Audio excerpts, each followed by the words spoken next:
ایک فرد اپنی زندگی میں کیا کر سکتا ہے؟ اس سے زیادہ بدترین چیزوں میں سے ایک ازدواجی وابستگی کو توڑنا، یہ ان کے لیے ایک ابدی پریشانی کا باعث بنے گا۔ خدا مکار عورت کے بارے میں کہتا ہے، وہ عورت جو اپنے گھر کی عزت نہیں کرتی، امثال 2:17 میں، جو اپنی جوانی کے ساتھی کو چھوڑ دیتی اور اپنے خدا کے عہد کو بھول جاتی ہے۔ لیکن یہ صرف زناکار عورت کے بارے میں نہیں ہے، یہ کوئی بھی شخص ہو سکتا ہے، چاہے وہ مرد ہو یا عورت، جو ان ہدایات کو ترک کر دیتا ہے۔ جب انہوں نے ایمان کے ساتھ شروع کیا تھا، جو کہ روح القدس نے انہیں دیا تھا، جو عہد کو بھول جاتا ہے اور وہ زندہ رہتے ہیں، کسی بھی گنہگار کی طرح ایسا مت کریں۔ یسوع کے پاس واپس آئیں، مسیح میں اپنی زندگی گزاریں، یسوع کو اپنا نجات دہندہ مانیں، اور خداوند آپ اور آپ کے گھرانے کو برکت دے۔ اب اس گواہی کو دیکھیں عزیزو، آپ کو کیا ہوا تھا میرے بھائی؟ خدا نے میری کمر کو ٹھیک کر دیا ہے، اور میرے گھٹنے کو بھی، جو سوجا ہوا تھا، بہت درد ہوتی تھی۔ پہلے کیسے چل رہے تھے؟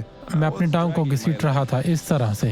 اب درد ختم ہو گئی؟ میں جھک نہیں سکتا تھا، اس طرح نہیں تو کر برائے سکتا کرم جھک جائیں، گھٹنے کے بل جھکیں، اسے حرکت دیں۔ میں ٹھیک ہوں اب۔ اب معمول سے چلے بھائی، یسوع کے نام میں چلتے جائیں۔